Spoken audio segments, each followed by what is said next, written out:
আবেলি চাহ কাপৰ লগত খাবলৈ কলৰ কেক এটা বনাই লওঁ আহক। এতিয়া ইয়াৰ বাবে দুটা কল লৈছোঁ আৰু কল দুটা ভালদৰে মেছ কৰি লৈছোঁ আৰু তাৰ লগতে দি দিছোঁ মই আধা কাপ পাউডাৰ চুগাৰ আৰু লগতে দি দিছোঁ কাপটোৰ 4/3 ৰিফাইন অইল। আৰু এতিয়া গোটেইখিনি ভালদৰে এবাৰ মিহলাই ল'লোঁ। গোটেইখিনি ভালদৰে মিহলোৱাৰ পাছত ইয়াতে দি দিছোঁ আধা কাপ গাখীৰ। গাখীৰখিনি দি আকৌ এবাৰ ভালদৰে মিহলাই লৈ ইয়াতে দি দিছোঁ দুটা কণী। আকৌ গোটেই মিশ্ৰণটো পুনৰবাৰ ভালদৰে মিহলাই ল'লোঁ। এতিয়া মিশ্ৰণটোৰ ওপৰত ডাঙৰ চেকনি এখন পাতি লৈছোঁ আৰু তাতে দি দিছোঁ 2 কাপ আটা আৰু 2 চামুচ বেকিং পাউডাৰ।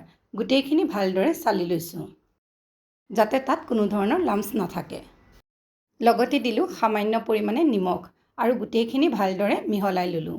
আৰু লগতে দিলোঁ আধা চাহ চামুচ ভেনিলা এছেঞ্চ আৰু এইখিনি গোটেই ভালদৰে এবাৰ আকৌ মিহলাই ল'লোঁ। এতিয়া কেক বনোৱা টিনটোত অলপমান ৰিফাইন অইল সানি ল'লোঁ আৰু তাতে অলপ আটা দি ভালদৰে ডাষ্ট কৰি ল'লোঁ। এতিয়া কেকৰ টিনটোত বেটাৰটো ভালদৰে ঢালি দিলোঁ।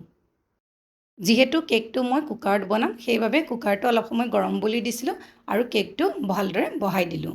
আৰু এয়া মোৰ কেকটো চাহৰ লগত খাবৰ কাৰণে ৰেডি হৈ গ'ল। ল'ৰা-ছোৱালীৰ কাৰণে এইবিধ কেক সহজতে অতি কম খৰচতে ঘৰতে বনাব পাৰিব।